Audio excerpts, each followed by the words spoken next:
Hello दोस्तों, आप सभी का एक और वीडियो में फिर से स्वागत है। तो दोस्तों, आज के इस वीडियो में हम केला का हिसाब लगाना सीखेंगे। दोस्तों, सवाल इस तरह से है कि अगर एक दर्जन केले के दाम 60 रुपये हैं, तो हमें 5 केले लेना हो या फिर 10 केले लेना हो, ठीक है, कुछ पीस में अगर लेना हो तो उसका हिसाब कैसे लगाएंगे। पहला सवाल तो ये है। दूसरा सवाल ये है कि अगर एक दर्जन केले के दाम 60 रुपये है, तो अगर हमें 40 रुपया में लेना हो तो कितना केला मिलेगा, यानी कितने पीस मिलेंगे। ये छोटी सी नॉलेज है जो कि आपको जानना चाहिए कि कैसे इसका हिसाब लगाया जाता है। तो चलिए इसी को हम हिसाब लगाना सीखते हैं और इसका आंसर क्या होगा वो हम जान लेते हैं। ठीक है। तो दोस्तों, यहाँ पर सवाल में दिया है कि एक दर्जन केले का दाम कितना है, 60 रुपये है। तो एक दर्जन में कितना केला होता है।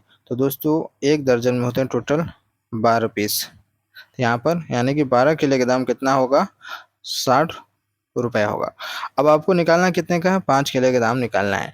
इसके लिए आप दो तरीके से कर सकते हैं। मान लेते हैं 12 केले का दाम कितना, 60 रुपये है। तो एक केले का दाम क्या हो जाएगा, लिखेंगे एक केला का दाम बराबर 60/12, यानी 12 को इधर से ट्रांसफर कर देंगे।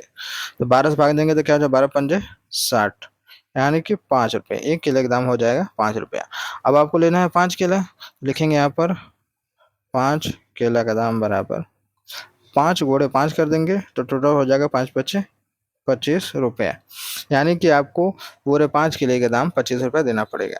ठीक है। यानी कि सबसे पहले आप एक केले के दाम निकाल लीजिए, उसको आप उसके बाद आप जितना भी केला हो उसका उसमें मल्टीप्लाई करेंगे, आपका हिसाब निकल जाएगा। अब यही सारी जो प्रक्रिया है आप मोबाइल में कर सकते हैं। ठीक है दोस्तों, जैसे कि एक दर्जन केले के दाम अगर 60 रुपये के बजाय 80 रुपये, तो क्या करेंगे आप, 80/12 कर देंगे। ठीक है। आपका एक केले का रेट निकल जाएगा। अब इसमें करेंगे गुणा, जितना भी केला लेना उसका गुणा कर देंगे, कितना होगा, 26 रुपया। ठीक है। यानी इसी को आप प्रोसेस बाय प्रोसेस कर सकते हैं, या जैसे मैंने अभी किया है। जो भी रेट होगा उसमें 12 से भाग देंगे, उसके बाद जितना पीस होगा उसका गुणा कर देंगे, आपका आंसर निकल जाएगा। तो पहले सवाल का जवाब ये रहा। अब आते हैं अपने दूसरे सवाल की तरफ। दूसरा सवाल है कि एक दर्जन केले के दाम 60 रुपये है, तो 40 रुपये का कितना केला मिलेगा।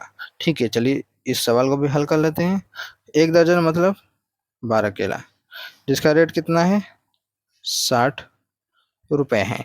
ठीक है। अब 40 रुपये का कितना केला मिलेगा ये आपको बताना है। तो क्या करेंगे दोस्तों, इसको हम पहले इस वाले को लिखेंगे, यानी कि पहले इसको लिखेंगे 60 केला बराबर, यानी सॉरी 60 रुपये में 60 रुपये है और 12 केला मिलता है 60 रुपये में। ठीक है। इसको हम उल्टा लिखेंगे, इसी को जस्ट उल्टा, पहले रुपया लिखेंगे बाद में केला को लिखेंगे।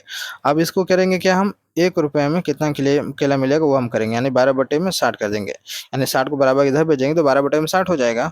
अब इसको हल मत करिएगा, इतना ही रहने दीजिएगा। ठीक है, 1 रुपया।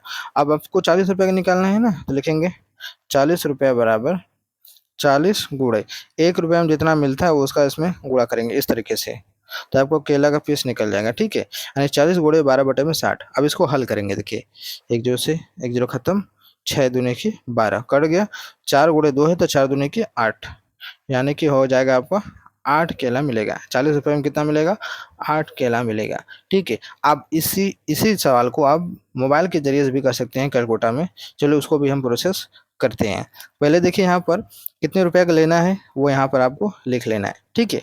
उसके बाद लगाएंगे अब गुणे का निशान। अब देखिए एक दर्जन केले का दाम कितना है, 60 रुपये है। तो क्या करेंगे, आप लिखेंगे 12 और भागे 60। देखिए 8 निकल गया ना, यानी कि जितने रुपए का लेना वो लिखेंगे, फिर दर्जन लिखेंगे गुणे लगाकर, फिर लगाएंगे भागे के निशान। उसके बाद भागे लगाकर उसमें क्या करेंगे, हम 60 से भाग दे देंगे, यानी जो रेट होगा उसे भाग दिया जाएगा, आपका आंसर निकल जाएगा।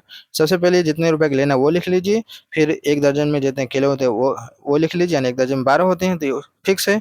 उसके बाद जो रेट होगा भागे लगाकर रेट लिख देंगे, आपका आंसर निकल जाएगा कि आपको कितने पीस मिलेगा। तो इस तरीके से हम क्या करते हैं, हिसाब लगा सकते हैं। तो मैं उम्मीद करता हूँ वीडियो अच्छी लगी होगी, तो लाइक करना ना भूलिएगा, चैनल पहले बार सब्सक्राइब कर लीजिएगा। चलिए मिलते हैं एक नए वीडियो में।